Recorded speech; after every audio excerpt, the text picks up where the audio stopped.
Hindi kita iiwan kahit ayaw nila sakin, bulong ni Lyra sa sarili, habang marahang isinasara ang mabigat na kahong pinaglalagyan ng gamit ng amonyang hindi man lang nagpaalam nang siya'y tanggalin. Sa dami ng beses na itinuring siyang parang wala, masakit pa rin, pero sanay na siya sa sakit. Isang lingkod na itinakwil, isang babaeng sinubukang burahin ng mundo. Pero hindi niya alam ang gabing iyon ang mismong magtutulak sa kapalaran papunta sa kanya. Habang naglalakad siya pauwi, bitbit ang maliit na bag na halos wala ng laman, bigla siyang nadulas dahil sa basang semento. Humawak siya sa poste, pilit hinahabol ang hininga. Kaya ko to kahit mag-isa, wika niya sa sarili kahit nanginginig ang tuhod. Hindi na niya napansin ang isang kotseng dahan-dahang huminto sa gilid ng kalsada. Bumaba ang isang lalaking nakaitim na coat, mukhang galing sa isang napaka-importanteng pulong. Pero hindi iyon ang unang pumukaw kay Lyra. Ang tingin ng lalaki, malamlam, pagod at may bigat na parang kayang bumiyak ng mundo. Hindi niya kilala, pero pakiramdam niya nakita na niya ito noon. "Miss, ayos ka lang ba?" tanong ng lalaki, bahagyang yumuko. Ang boses nito, malalim pero mailambing. "Oo po, sir." "Pasensya na po, nadulas lang ako," sagot ni Lyra na pilit tumatayo, ayaw maging pabigat kahit kanino. Pero umabot ang lalaki, inalalayan siya. Ramdam ni Lyra ang init ng kamay nito, at ang pag-aalang hindi niya matagal nang naramdaman mula kanino man. "Hindi ka okay," sabi nito. "May kasama ka ba? May uwian ka ba?" Saglit siyang natigilan. Paano ba sasabihin na wala?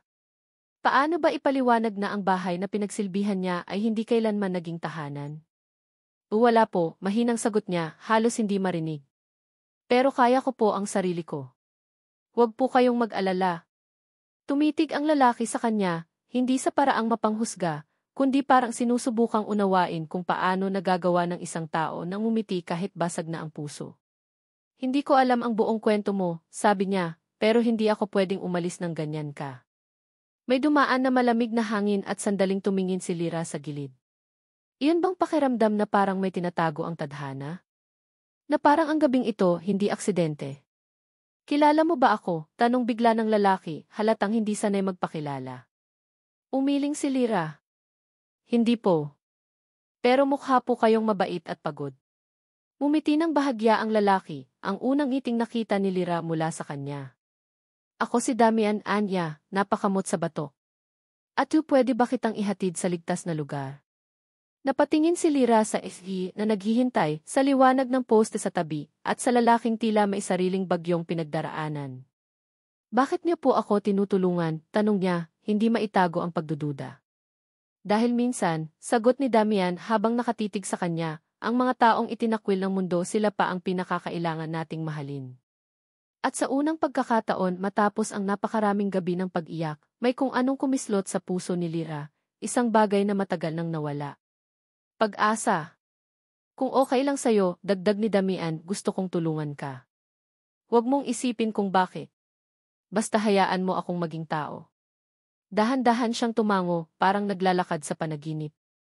At sa sandaling iyon, habang binubuksan niya ang pinto ng sasakyan, hindi niya alam ang lalaking tumulong sa kanya, ang estrangherong nagtanong kung may uwian ba siya, ay ang mismong bilyonaryong lihim na pakay ng napakaraming tao sa lungsod. At higit pa roon ang lalaking magiging dahilan ng pinakamalaking pagbabago sa kanyang buhay. Parang mas lalo pang humigpit ang hangin ng gabing iyon, at kahit may katahimikan sa mansyon, ramdam ni Althea ang bigat na unti-unting bumabalot sa kanya. Pagkatapos ng pag-uusap nila ni Lucas sa hardin, hindi na siya makatulog. Nasa isip pa rin niya ang sinabi nito, ang pag-amin nitong hindi na matigil ang pagtingin sa kanya, at ang kakaibang takot nitong baka muli siyang mawala. Kinabukasan, pagbangon niya, parang biglang nagbago ang kilos ng lahat ng tao sa mansyon. Tahimik. Malumanay. Pero may kung anong bulungan sa paligid. Para bang may nababalitang hindi pa niya alam. Pagdating niya sa kusina, sinalubong siya ni Mang Rodel, ang pinakamatagal ng katiwala ng pamilya. Para bang gustong magsalita pero nag-aalinlangan. "Althea iha, may kailangan kang malaman," mahinang bungad nito. Napakunot ang noo niya. "Ano po iyon?" Pero bago pa man makasagot si Mang Rodel, biglang pumasok si Ingres Madrigal, ina ni Lucas, na ngayon ay hindi na katulad ng dati. Wala ang dating masungit na tingin. Hindi rin malamig ang boses. Bagkus, may kakaibang lambing at pag-unawa. Althea, maaari ba kitang makausap ng sarilinan? Parang may unti-unting lumulubog sa dibdib niya, pero tumango siya. Sumunod siya sa ina ni Lucas papunta sa maliit na opisina sa loob ng mansyon. Pagpasok nila, isinara nito ang pinto, saka huminga ng malalim. At bago ka kabahan, bungad ng ginang, gusto kong malaman mong wala akong intensyong saktan ka. Tahimik si Althea, pero hindi niya naitago ang pag-aalala. May sinabi sa akin si Lucas kagabi, pagpapatuloy nito. Sinabi niyang mahal ka niya. At handa siyang suwayin ako kung pipigilan ko siya. Hindi huminga si Althea. Parang napatigil ang oras. Hindi niya alam kung ano ang dapat maramdaman, pangamba o tuwa. Nagpatuloy ang ginang, mas mahinahon ngayon. Akala ko noon, isa ka lang sa mga lingkod na nagkamaling umangal sa buhay. Pero nagkamali pala ako. Iba ka, Althea. At kung paano ka tinitingnan ng anak ko matagal na pala. Hindi makapaniwala si Althea. Hindi niya inasahan ang biglaang paglamlam ng pader na matagal nang nakaharang sa pagitan nila. Pero bago pa siya makapagsalita, nagbukas ang pinto. Si Lucas. At sa unang tingin pa lang niya kay Althea, halatang buo na ang pasya nito. Mabilis nitong sabi, kung may sasabihin kayo kay Althea tungkol sa amin, ako na po ang magsasabi. Tumawa ng mahina si Elires Madrigal at umiling. Hindi ko pipigilan ang anak ko. Hindi na ngayon. At saka ito tumalikod, iniwang magkasama ang dalawa. Si Lucas, dahan-dahan lumapit. Hindi agresibo. Hindi nagmamadali. Para bang ayaw niyang takutin ang puso ni Althea na halos tumatakbo na sa dibdib niya. Althea, sabi niya, halos bulong, kung sisigaw ang buong mundo para sabihin hindi tayo bagay handa akong sumigaw ng mas malakas. Basta huwag kang lalayo. Hindi alam ni Althea kung paano niya napigilan ang pag-iyak. Pero nang yakapin siya ni Lucas ng malumanay, parang doon pa lang nagsimulang maging totoo ang lahat. Pero hindi pa tapos ang unti-unting kumikislap na istorya nila. Dahil habang nakayakap siya kay Lucas, may tanong na gumuguhit sa isip niya, isang tanong na maaaring magpabago sa landas nilang dalawa. At sa sandaling iyon, hindi niya alam kung handa na ba siyang tanungin ito. Ngunit ang puso niya unti-unti nang natututo.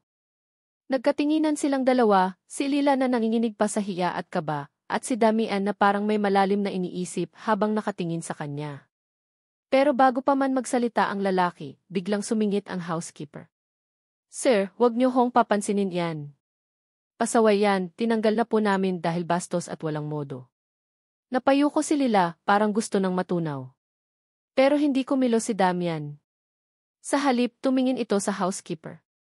Sino ang nagpasaway? Malamig niyang tanong. Siya. O kayong pumapahiya sa kanya sa harap ko? Napatigil ang lahat. Ang chef, staff, pati ang bagong hired manager. At doon unang kumurap si Lila, hindi sigurado kung tama ba ang narinig niya. Parang ibang Damian ang kaharap niya ngayon, hindi yung laging seryoso at mailap, kundi yung may nakatagong lambot na hindi niya pa nakikita noon. I need her, dagdag ni Damian, sabay turo kay Lila. She assists me. No one touches her without the approval. Halos hindi makahinga si Lila. Sir, bakit po? Hindi siya pinatapos ni Damian. Come with me. At parang otomatikong sumunod siya habang iniwan nila ang mga nagtatarantang staff. Pagdating nila sa elevator, saka lang siya nagkalakas ng loob magsalita. Sir, kung dahil po kanina sa basang sahig, pasensya na po. Ba't hindi niyo naman ako kailangang ipagtanggol? Hindi kita ipinagtanggol, sagot ni Damian habang nakatingin sa harap. I simply told the truth. Tumunog ang elevator bago pa siya makasagot. Pumasok sila sa pribadong opisina ni Damian, malaki, maaliwalas, at may tanaw na halos buong lungsod. Sit, sabi ng lalaki. Umupo siya, nanginginig pa rin ng konti. Ilang segundo ang lumipas bago muling nagsalita si Damian, mas mababa ang boses ngayon. Lila, nung araw na itinakwil ka nila na saan ka ba dapat uuwi? Napayuko siya. Wala po talaga akong inuuwian, sir. Doon lang po ako natutulog sa mailikod ng restaurant. Hindi ko po kayo niloloko. Tumango si Damian, parang may matagal ng hinala. Alam ko. Napatingin si Lila. Alam nyo. Hindi ka magaling magsinungaling, sagot nito, bahagyang nakangiti. At ilang beses kitang nakita na pagod pero hindi umuuwi. Tila laging may tinatago. Namilog ang mata ni Lila, hindi niya alam na sinusundan pala siya ng tingin ng may-ari. At bago pa man lumalim ang usapan, bigla siyang tinanong ng tanong na halos ikapatigil ng puso niya. Lila, kung bibigyan kita ng pagkakataon, kaya mo bang magsimula ulit? Hindi bilang kasambahay. Napakagatlabi si Lila, halong kaba at hindi maipaliwanag na pakiramdam ang bumalot sa kanya. Anong ibig niyong sabihin, Sir Damian? Tumingin ito sa kanya, diretso, walang pag-aalinlangan. Gusto kitang ilapit sa buhay ko. At hindi ko alam kung bakit, pero gusto kong malaman kung hanggang saan tayo dadalhin ito. Napasinghap si Lila, hindi makapaniwala. Sir, bakit ako? At dito, mas humina ang boses ni Damian. Dahil sa gitna ng lahat, ikaw lang ang hindi takot tumingin sa akin bilang tao. At bago pa man siya makasagot, unti-unting lumapit si Damian, hindi agresibo, hindi nagmamadali, kundi para lang mapakinggan ang bawat tibok ng puso niyang halos kumalabog palabas. Kung papayag ka, bulong niya. Gusto kitang makilala pa. Hindi bilang lingkod. Hindi bilang empleyado. Kundi bilang ikaw. Napalunok si Lila, umaapaw ang emosyon, takot, gulat, saya, at pagkalito na parang sabay-sabay humahampas sa dibdib. At bago siya makasagot, may biglang kumatok sa pinto. Parang may kakaibang tibok ang dibdib ni Elena habang nakatingin sa kanya si Damian. Hindi niya alam kung dahil ba sa hiya, sa kaba, o sa kung anong emosyon na matagal nang natulog sa puso niya. Pero bago pa man siya makapagsalita, biglang bumukas ang pintuan ng opisina. Sir, ready na po yung, naputol ang salita ng sekretarya nang makita si Elena, ay, pasensya po. Umangat ang tingin ni Damian at tumango. It's fine. Give me 5 minutes. Umalis ang sekretarya at muling bumalik ang katahimikan sa loob ng opisina. Pasensya ka na, bulong ni Damian, hindi ko gustong gipitin ka kanina. I just needed to understand. Naiintindihan ko, mahina niyang sagot, pero hindi niya maiwasang mapababa ang tingin. Pero huwag kang mag-alala, aalis ako ngayong araw din, hindi ko hahayaang masira ang pangalan mo dahil sa akin. Nag-iba ang mukha ni Damian, parang nasaktan sa sinabi niya. Elena, bakit palagi kang handang umalis? Bakit ganon mo ako tinitingnan, parang hindi ka dapat tumayo sa tabi ko?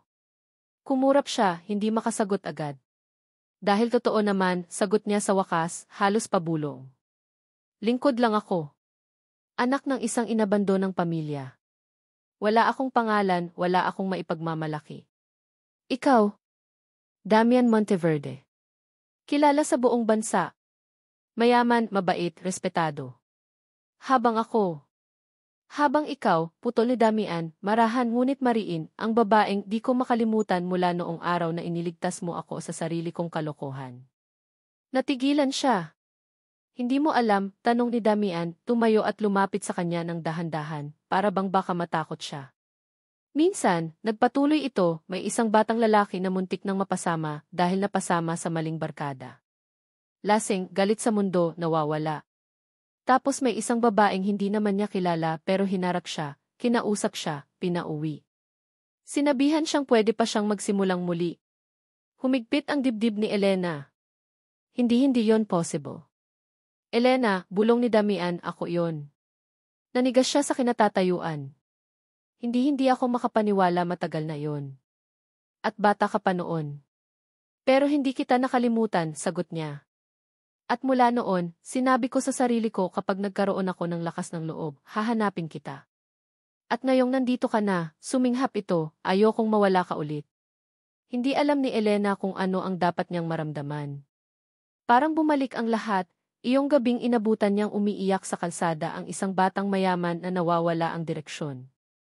Damian, mahina niyang sabi, hindi ako dapat para sa mundong ginagalawan mo. Tumingin ito sa kanya, hindi galit, kundi puno ng determinasyon.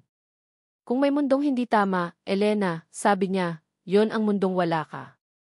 Bago pa man siya makasagot, may naramdaman siyang marahang paghawak sa kamay niya, mainit, magaan, at parang nangakong hindi na siya kailanman papabayaan. Hayaan mo akong patunayan na ang nakaraan mo ay hindi dahilan para hindi ka mahalin, sabi ni Damian. At doon, Unang beses pagkatapos ng ilang taon, napansin niyang gumaan ang puso niya, kahit alam niyang malayo pa ang kwento. Damian tanging na isagot niya. Ngumiti ito, marahan, halos parang natatakot masyadong mabilis. We'll take it slow. Pero sana huwag mo na akong takbuhan ngayon. Lumunok si Lyra, ramdam ang pag-igting ng dibdib niya habang nakatingin kay Elias. Hindi niya inaasahan na sa simpleng paglalapit nila ay ganito kabilis lalalim ang bawat tibok at bawat tingin. Pero bago pa siya makasagot, biglang bumukas ang pintuan ng hardin. Lyra! Boses iyon ng kapatid ni Elias, si Celestine, elegante, matapang ang tindig, at halatang hindi sanay na may ibang babae sa paligid ng kuya niya. Napalingon si Lyra, agad umatras mula sa pagkakatayo niya sa tabi ni Elias. Naglakad si Celestine palapit, sinusuri siya mula ulo hanggang paa, hindi basta pagsusuri, kundi parang paghimay. Ate, mabilis na sabi ni Elias, bahagyang humarang, si Lyra ang. Alam ko kung sino siya, putol ni Celestine, malamig pero hindi bastos. Ang babaeng lingkod na itinakwil ng pamilya kung saan siya nagtrabaho. Kilala siya sa mga chismis sa village. Para bang biglang nanlamig ang hangin.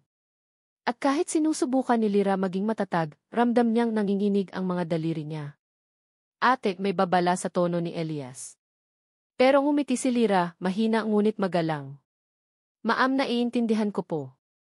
Hindi ko po intensyon na guluhin si Elias. Aalis na rin po ako. Hindi siya tumingin kay Elias, ayaw niyang makita ang reaksyon nito.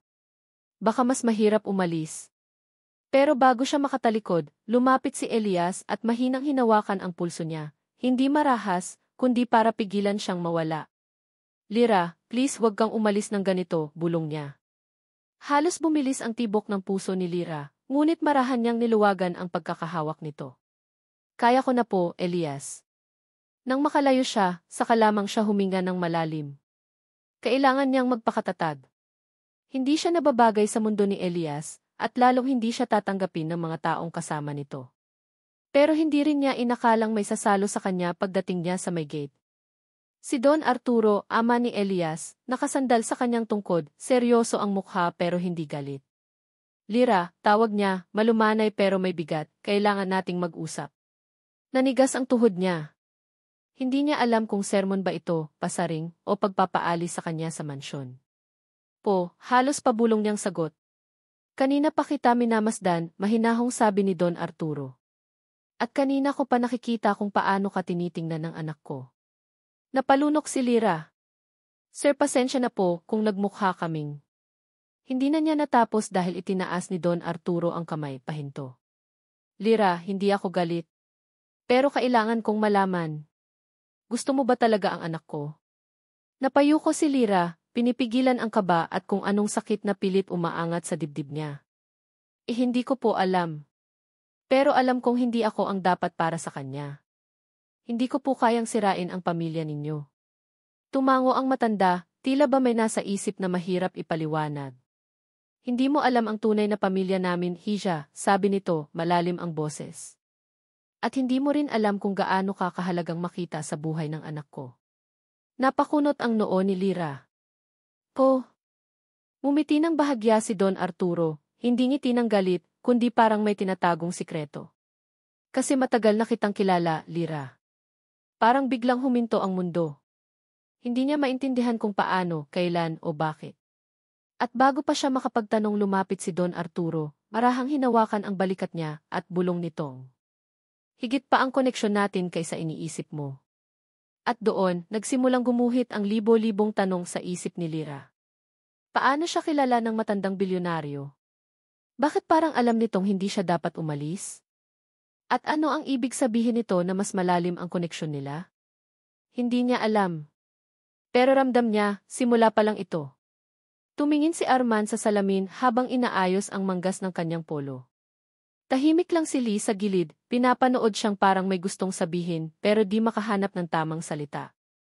Nang mapansin ni Arman ang bahagyang panginginig ng daliri nito, nilapitan niya ito ng dahan-dahan. Lee, may problema ba? Tanong niya, halos bulong. Umiling si Lia ngunit halatang may mabigat na laman ang dibdib. Wala po, Sir Arman. Sanay lang po akong hindi napapansin. Kaya siguro minsan nagugulat ako kapag may nag-aalala. Hinawakan niya ang kamay nito, marahan lang, parang takot niyang baka umatras ito. Dito ka na. Wala ka nang dapat katakutan. Tumango si Lie, pero hindi pa rin mawala ang lungkot sa mata. Pasensya na kung minsan nahihirapan pa rin ako tanggapin na nandito ako. Nakasama ka ako. Napangiti si Arman, hindi nang aaliw, kundi yung iting maihalong respeto. Hindi mo kailangan magpasensya sa sakit na hindi mo naman hiniling. Saka kung hindi mo pa napapansin, buong pamilya ko umaasa na magiging mas madalas kang ngumiti. Napatawa si Lee ng mahina, pero bago pa man lumayo ang tensyon, biglang may kumatok. Si Tita Noemi, ang matandang kasambahay na parang lola na ng pamilya, sumilip sa pinto na may bitbit na maliit na kahon. Ah, Arman. Lee anak, may dumating para sa'yo. Nagkatinginan silang dalawa, parehong walang ideya. Pagkabukas ni Lee ng kahon, napatigil siya. Isang lumang pulseras, yari sa kahoy at bakal, medyo gasgas na, pero may kakaibang pagkakaukit. Zif. Nanlamig ang kamay ni Lee. Hindi ko na to nakita mula noong bata pa ako bago ako iniwan. Nag-iba ang tingin ni Arman. Hindi na iyon simpleng awa, may halong paghahabol, parang biglang nag-connect ang ilang nawawalang piraso. Lee, lumapit siya. Sigurado kang sayo talaga yan? Tumango ang dalaga, habol ang hininga. Ito yung palatandaan ng nag-iisang taong nagmahal sa akin bago ako dinala sa mga foster home. Lalong lumalim ang katahimikan. Si Tita Noemi, nakatingin lang sa pulseras, tapos biglang napaupo sa sofa, parang nanlumo. Tita, tanong ni Arman. Dahan-dahang tumingin si Noemi kay Lee, nangingilid ang luha. Anak, alam ko kung kanino galing yan. Napapitlag si Lee. Sino po? Huminga ng malalim si Noemi bago nagsalita. Ang taong nag-iwan sa'yo hindi ka tinakwil. May nangyari na hindi niya pinagpilian. Umiyak siya ng tuluyan. At hindi mo alam pero malapit sa pamilya namin ang taong yon. Natigilan si Arman. Tita, sinasabi niyo bang? Pero bago pa niya matapos, may sunod-sunod na katok sa pinto. Mas mabigat, mas nagmamadali. Binuksan ni Arman ang pinto at isang matangkad na lalaking nakaitim na coat ang lumitaw, halos kasing edad ng ama niya. Pagkakita kay Lia, parang natigilan ang lalaki. Nanigas ang bibig, parang may gustong sabihin pero takot magsimula. At sa isang iglap, bumigay ang tuhod ni Lia, napahawak sa dibdib niya na parang maihalong takot at pagkalito. Hindi pwede di. Lumapit ang lalaki, nanginginig ang boses. Lia anak, hindi ako tumigil kakahanap sayo. At dito tuluyang bumagsak ang mundo niyang matagal niyang tiniklop. Ngunit hindi pa iyon ang pinakamasakit, dahil may isa pang taong darating na mas magbabago pa sa lahat. Lumalim ang gabi, pero hindi mapakali si Althea. Kahit pinigilan niya ang sarili, hindi niya maiwasang maalala ang huling salitang binitawan ni Damian, yung paos pero tapat na, salamat sayo kung hindi dahil sayo, baka tuluyan akong nawala. Kinabukasan, maaga pa lang ay gising na siya. Nasa likod bahay siya at naglalaba, pilit iniiwasan ang mansyon. Ayaw niyang isipin na baka kung ano-ano na naman ang sabihin ng mga tao. Isa lang siyang dating lingkod na itinakwil, walang karapatang magdulot ng gulo. Pero hindi pala ganon ang tadhana.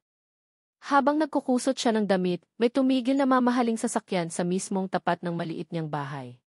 Hindi niya agad nakilala ang sasakyan dahil tinted ang bintana, pero nang bumaba ang pinto, halos mabitawan niya ang sabon. Si Damian. Suot pa rin ito ang nakapress na long sleeves at mamahaling relo, pero ibang-iba ang tingin. Hindi malamig, hindi mataas, kalmado at parang may gustong sabihin na matagal ng kinimkim. Althea, mahina pero buo ang boses nito. Pwede ba kitang makausap? Bakit po kayo nandito? Tanging nasabi niya, hindi alam kung lilinisin ba ang kamay o tatakpan ang mukha niyang pawis at sabog ang buhok. Pero umiti si Damian. Hindi yung pilit ng ngiti, kundi yung bihira, totoo, halos bata ang lambot. Dahil hindi ko kayang mag-ising ulit sa isang umagang hindi ka nakikita, sagot nito. Parang biglang huminto ang hangin sa paligid. Ramdam niyang bumilis ang pintig ng puso niya, hindi niya alam kung dahil sa kaba, sa hiya, o dahil ba yun talaga ang una niyang naramdaman mula nang makilala ang binata. Sir! Damian, hindi ho ako. Huwag mong tapusin, putol nito habang dahan-dahang lumapit. Hindi ako pumunta dito para suyuin ka bilang amo. Pumunta ako dahil may mga bagay akong hindi nasabi. Dahil sa buhay ko na puro mukha ng taong ginagamit lang ako, ikaw ang nag-iisang tumingin sa akin bilang tao. Napalunok si Althea. Pero Damian, lingkod lang ako noon. Wala akong maipapantay sa'yo. Tumawa ng mahina ang lalaki, parang hindi makapaniwala. Althea, ako nga ang mayaman pero ako ang walang-wala noon. Ikaw ang nagligtas sakin. Ikaw ang nagparamdam sakin ng bahay, ng pamilya, ng isa pang pagkakataon. Sandaling tumigil si Damian, saka tumingin sa kanya ng diretsyo. At kung papayag ka, gusto kong simulan natin ulit ang kwento natin. Bilang dalawang taong pantay. Walang amo, walang lingkod, tayo lang. Damian ni. Wala kang dapat ikahiya. Ako ang hindi deserve sa'yo, hindi baliktad. Napakagatlabi si Althea. Hindi niya alam kung paano sasagutin, kung paano tatanggapin na ang lalaking minsan nang naging dahilan ng pagtitiis niya siya rin palang magbabalik ng halaga sa kanya. Pero bago pa siya makasagot, biglang may boses mula sa kabilang bakod. Hoy! Althea! Sino yung gwapong bisita mo? Sabay na patingin ang dalawa. At doon, hindi napigilan ni Damian ang mapangisi at bahagyang namulang pisngi ni Althea. Mukhang kailangan kong makilala ang mga kapitbahay mo, biro nito. At doon palang tuluyang nagsimulang gumaan ang damdamin ni Althea, kahit hindi pa niya alam kung ano ang isasagot sa tanong ng binata. Kung paano niya haharapin ang mundong dati tumalikod sa kanya. At lalo na kung paano niya hahawakan ang puso ng lalaking minsan na niyang sinubukang iwasan pero ngayon ay mas pinipiling lumapit. Parang hindi na makahinga si Althea habang nakatitig kay Damian. Nakahawak pa rin siya sa basang damit niya at ramdam niya ang panginginig ng mga kamay. Hindi dahil sa lamig, kundi dahil sa bigat ng sinabi nito. Althea, marahan ngunit matatag ang boses ni Damian, hindi ko ito sinasabi dahil naaawa ako. Hindi kita tinutulungan dahil parang obligasyon ko. Ginagawa ko to dahil mahal kita. Parang sumabog ang kaba sa dibdib niya. Hindi ako pwedeng maniwala agad, bulong niya. Damian, ako lang yung babaeng lingkod na itinakwil, yung tinatawanan, yung hinahamak paano naman ako. Huwag mong ikumpara ang tingin ng mundo sa tingin ko, putol nito, lumapit palalo sa kanya. Hindi mo alam kung gaano kita hinangaan mula pa noon. Althea, nakita ko kung paano ka nagtitiis, paano ka nagmamahal kahit paulit-ulit kang sinasaktan. Hindi ko alam kung paano mo nagagawa yon pero noong araw na itinakwil ka, alam mong ako ang pinakanagalit. Napayo ko siya. Bakit hindi mo sinabi? Dahil ayaw kitang bigyan ng problema. At saka natakot ako. Natakot akong isipin mong ginagamit lang kita o na para bang may kailangan akong patunayan. Sa unang pagkakataon, tumingin si Althea ng diretsyo sa mata niya. Doon niya nakita hindi pang-aawa, hindi obligasyon kundi tunay na pag-aalala. Damian, hindi ko alam kung paano tatanggapin lahat to, mahina niyang sabi. Wala nga akong sariling bahay. Wala akong kahit ano. Pero may puso ka, sagot ni Damian, halos pabulong. At iyon ang bagay na hindi kayang bilhin ng kahit sinong bilyonaryo. Hindi niya napigilan ang mapangiti kahit pilit. Hindi mo naman to sinasabi dahil gusto mo akong paamuhin, di ba? Napahalakhak si Damian, halatang nawala ang tensyon. Kung paamo ang usapan, kanina ka pa sumusuko sa lambing ko. Napatawa din si Althea, pero agad ding natigil ng maglakad si Damian papalapit, mas malapit pa kaysa kanina. Hinawakan nito ang kamay niya, hindi madiin, hindi nang aangkin, kundi parang humihingi ng pahintulot. May gusto sana akong itanong, mahinahon nitong sabi. Nako, napailing si Althea, pag ganyan ang tono mo, parang delikado yan. Hindi naman, sagot niya habang nakangiti. Seryoso lang. Umangat ang tingin ni Althea sa kanya, at doon niya naramdaman na parang tumigil ang paligid.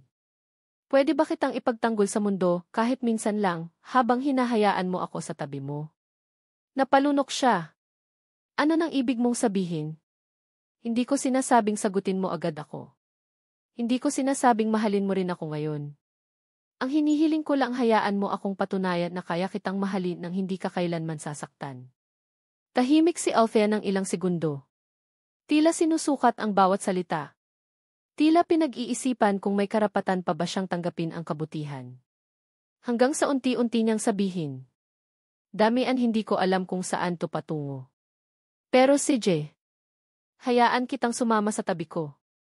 Pero huwag kang mangako ng mga bagay na baka ikadisgrasya mo. Umiti si Damian, yung tipong hindi kayang itago ang tuwa. Hinding-hindi.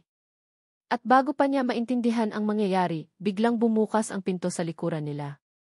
Isang boses ang lumitaw, galit, pamilyar, at tila handang sumira ng mundo. Alve. Pareho silang napalingon at doon nagsimula ang bagong kaguluhan. Napahinto sandali si Adrian, napatingin sa kanya na para bang may bigat na gustong ibaba mula sa dibdib.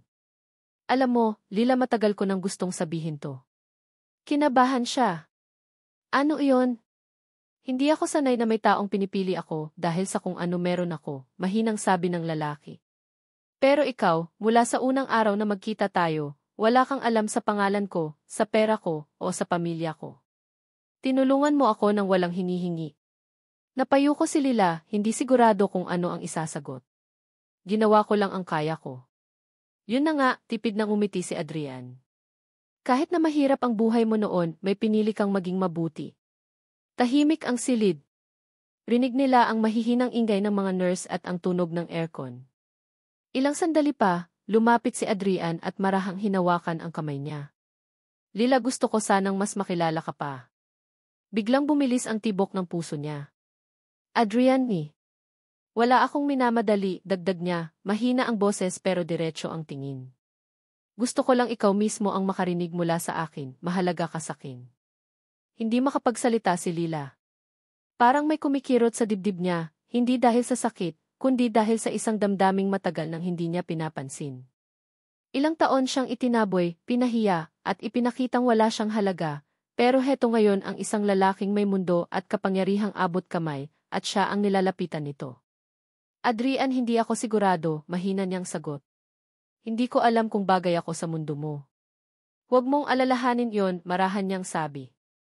Kung sino ka, doon ako nahulog. Hindi sa kung ano ang wala ka. Bahagyang napangiti si Lila, isang ngiti na may pagdududa, ngunit may bahid ng pag-asa. Pero Adrian, sabi niya, paano kung ayaw sakin ng pamilya mo? Tumawa ng mahina si Adrian, parang may alam siyang sikreto. Yan ang hindi mo kailangan problemahin. Wala silang laban sa gusto ko. Pero kung papayag ka lang. Dahan-dahang nag-init ang pisngi ni Lila. Ano bang gusto mo, Adrian? Tumingin siya ng diretso, malalim at walang pag-aalinlangan. I want you beside me, Lila, saan man tayo dalhin ng buhay. Napatigil si Lila, umiti ng malumanay at napalingon sa bintana kung saan pumapasok ang liwanag ng araw. Para bang unti-unti nang gumuguho ang lahat ng takot na bumabalot sa kanya.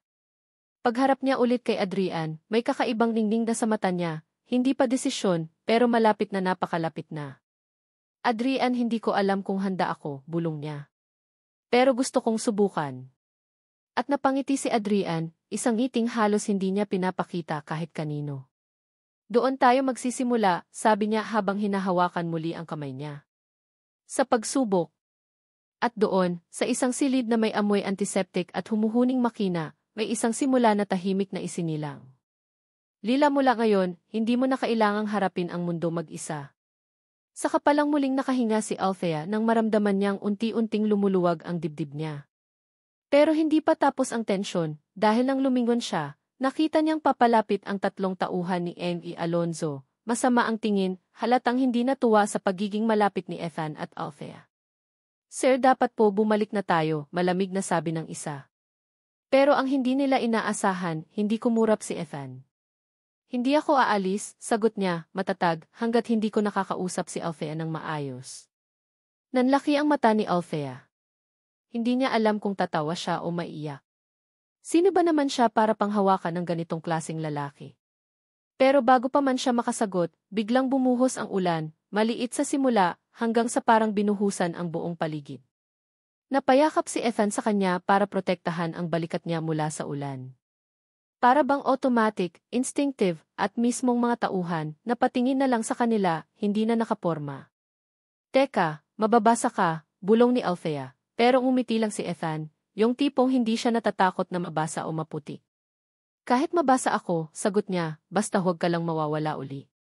At doon, sa gitna ng ulan, sa lugar kung saan dati pinagtatawanan at minamata lamang si Althea, naroon siya ngayon, yakap ng isang lalaking hindi niya kailanman inakalang magmamalasakit. Nanginginig ang kamay niya, hindi dahil sa lamig, kundi dahil sa gulat na may tao palang handang tumayo sa tabi niya, kahit wala siyang maibigay kapalit. Pero bago sila makahanap ng masisilungan, biglang may sumigaw mula sa gilid. Althea! Isa sa mga kasamahan niyang dating tumatakwil sa kanya. Basang-basa ito, pero ang ngiti nakakapagtaka. Tinatanggal na namin yung matagal ng manager, sabi nito hingal, at inutusan ako ng bagong board hanapin ka. Gusto raw nilang makausap ka. May kumalat na video ikaw, tinataboy at yung ginawa mo kanina, yung pagsagip mo sa bata viral ngayon. Napamaang si Althea, hindi makagalaw. Ngayon lang niya naramdaman na parang may humihila sa buong mundo papalapit sa kanya. Mga mata, mga kamera, mga sasakyang huminto, tila nagtataka kung bakit may binabalikan ang isang bilyonaryo na kasambahay lamang. Pero ang mas nakakagulat, marahan siyang hinawakan ni Ethan sa kamay, hindi para hilaing palayo kundi para ipatong sa dibdib niyang kumakabog. Bago sila, mahina pero malinaw ang boses ni Ethan, ako muna. Ramdam ni Althea na may susunod na sasabihin si Ethan. Isang bagay na hindi niya alam kung handa na siyang marinig, pero hindi niya mapigilan ang bilis ng tibok ng puso niya. Althea, may hindi ka pa alam tungkol sa akin. At doon tumigil ang hangin, ang ulan, at lahat ng ingay sa paligid. Parang may nalalapit na revelasyon, isang lihim na magbabago ng direksyon ng buhay niya at niya.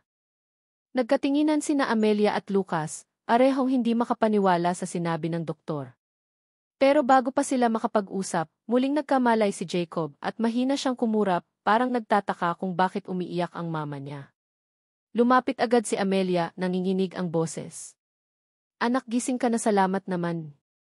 Pero mas lalo siyang natigilan nang biglang iniangat ni Jacob ang kamay niya, mahinang mahina, pero malinaw ang galaw. Napatingin si Lucas, halos mabitawan ang hawak niyang gamit. Wait, gumagalaw yung kaliwang kamay niya.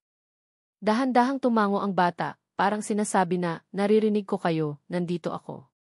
Napatakip ng bibig si Amelia, bumagsak ang luha. O Diyos ko, anak-anak ti. Pero hindi lang yon ang nakakagulat. Muling tumingin si Jacob kay Lucas, hindi na parang estranghero, kundi parang taong matagal na niyang kilala. Tila may iniintindi siyang malalim habang pinagmamasdan ang mukha nito. Inabot niya ang kamay ni Lucas at marahang hinawakan. Nagkatinginan ang dalawang adulto, parehong litong-lito. Bakit parang kilala ka niya, bulong ni Amelia. Hindi agad nakasagot si Lucas. Tumingin siya sa bata, tapos kay Amelia, tapos sa doktor. Para siyang may biglang naaalala, parang may koneksyon na noon pa pala nakaukit sa isip niya, pero ngayon lang muling lumilitaw. Tahimik na kumurap si Jacob at muling hinigpitan ng kaunti ang hawak sa kamay ni Lucas, isang hawak na hindi pangkaraniwan sa bata. Dahan-dahang napaupo si Lucas sa gilid ng kama, ninenerbiyos pero hindi makaalis. Amelia, mahina niyang sabi, halos pabulong. May kailangan akong sabihin sa'yo. Matagal ko na dapat sinabi, pero hindi ko alam kung paano di. Napakunot ang noo ni Amelia, ramdam ang kakaibang bigat ng tono nito. Ano ang ibig mong sabihin? Huminga ng malalim si Lucas. Tungkol kay Jacob at kung bakit parang hindi siya bago sa akin. Sa puntong iyon, napalingon ang doktor, parang nararamdaman niyang may mas malalim pang kwento. Pero bago pa makapagsalita si Lucas, biglang nagbukas ang pintuan. Pumasok ang isang lalaking nakaitim, suot ang isang badge na may pamilyar na logo, logo na kilala ni Lucas, logo ng isang kumpanya na mahigpit na kaaway ng pamilya niya noon. At nang magsalubong ang tingin ni Lucas at ng lalaki, pareho silang nanigas. Lucas, sabi ng lalaki, malamig ang boses. Sa wakas nakita na rin kita. Matagal ka naming hinahanap. Napatayo si Amelia, kinabahan. Sino ka? Anong kailangan mo kay Lucas? Umiti ang lalaki ng bahagya, pero hindi maganda ang dating. Hindi ako nandito para sa kanya. Mabagal siyang lumingon kay Jacob. Nandito ako para sa bata. At doon lalo pang lumakas ang tibok ng puso ni Amelia, hindi dahil sa kabalang, kundi dahil sa takot na may mas malaking lihim na nakaikot sa anak niyang akala niya'y simpleng milagro lang ang paggaling. At si Lucas ngumigitiman ang labi, nanginginig ang mga kamay. Dahil alam niya. Ang lihim na ilang taong niyang tinatago. Ngayon na ang oras para harapin. Napayuko si Elena, hinahaplos ang mga kamay niyang nanginginig, pero sa loob-loob niya, may boses na unti-unting lumalakas, hindi na siya ang dating babaeng itinakwil, hindi na siya ang dating takot humarap sa mundo. Dahan-dahan niyang tinaas ang ulo, huminga ng malalim, at muling hinarap si Adrian na naghihintay pa rin ng sagot na tila kumakabog ang puso. Adrian, mahinang simula niya, hindi ko alam kung karapat-dapat ba ako sa mundo mo. Lumapit si Adrian, marahang hinawakan ang magkabila niyang balikat, halos parang natatakot siyang kumawala si Elena. Hindi ko kailangan ng babaeng bagay sa mundo ko, sagot niya, mahina pero buo, kailangan ko yung babaeng minahal ko bago ko panalaman ang lahat, yung babaeng tumulong sa lola ko, yung babaeng nagtatrabaho kahit pagod, yung babaeng hindi ko makalimutan kahit isang araw lang kaming nagkakilala. Hindi nakapagsalita si Elena. Parang nawala ang ingay ng paligid, ang truck na dumaan, ang businang nag-ingay, maging ang hangin. Tahimik. Mainit. Mapanatag. Napangiti siyang bahagya, parang sawa na siyang tumakbo at nagpa siya ng huminto. Adrian, natatakot pa rin ako. Alam ko, tugon niya. Pero sabay tayong matatakot. Sapat na iyon sa akin. At sa unang pagkakataon mula nang mapalaya siya sa pinagsilbihan niyang tahanan, may naramdaman siyang kakaibang ginhawa na para bang may tahanan na siyang hindi bubuwagin ng kahit sinong amo. Habang naglalakad silang magkasabay, may biglang humabol na boses mula sa likuran. Elena! Napalingon sila pareho. Nandun si Maritz, ang kakasamahay na minsang kumukop at minsang nagbalita ng masasakit na salita galing sa dati nilang amo. Pero ngayon, iba ang tingin nito. Parang may alam. Parang may dala. Elena, may kailangan kang malaman tungkol sa dahilan kung bakit ka talaga itinakwil. Napatigil si Elena. Kumabog ang dibdib. At sa unang pagkakataon, nakita niyang nag-aalangan si Maritz, parang may matinding sikreto na bubulaga. Ano iyon, Maritz? Hindi ko pwedeng sabihin dito, sagot nito, nag-iikot ang mata sa paligid. Pero may kinalaman to sa isang taong hindi mo alam na nagmamasid sa'yo noon pa. Napatingin si Elena kay Adrian, parang nagtataka kung dapat ba niyang pakinggan ito. At bago pa siya makasagot, biglang may dumating na itim na sasakyan sa tapat nila. Bumukas ang pinto at lumabas ang taong hindi niya akalaing makikita muli. Anak T. Nalaglag ang panga ni Elena. Nanigas si Adrian. At si Maritz, humakbang paatras, dahil alam niyang sumabog na ang lihim na matagal niyang tinago. Hindi makapagsalita si Elena. Hindi siya makagalaw. Ang buong pagkatao niya biglang nabuksan. At doon niya lang naintindihan kung bakit biglang nagbago ang lahat ng nangyari sa buhay niya. Narinig ni Armand ang mahina ngunit malinaw na boses ni Liana. Salamat dahil hindi mo ako sinukuan. Hindi na siya nakapagsalita. Tila ba napuno ang dibdib niya ng init na matagal na niyang hindi naramdaman. Walang ingranding musika, walang pinilit na pangako, pero sa sandaling iyon, alam niyang iyon na ang simula ng bagong kabanata para sa kanilang dalawa.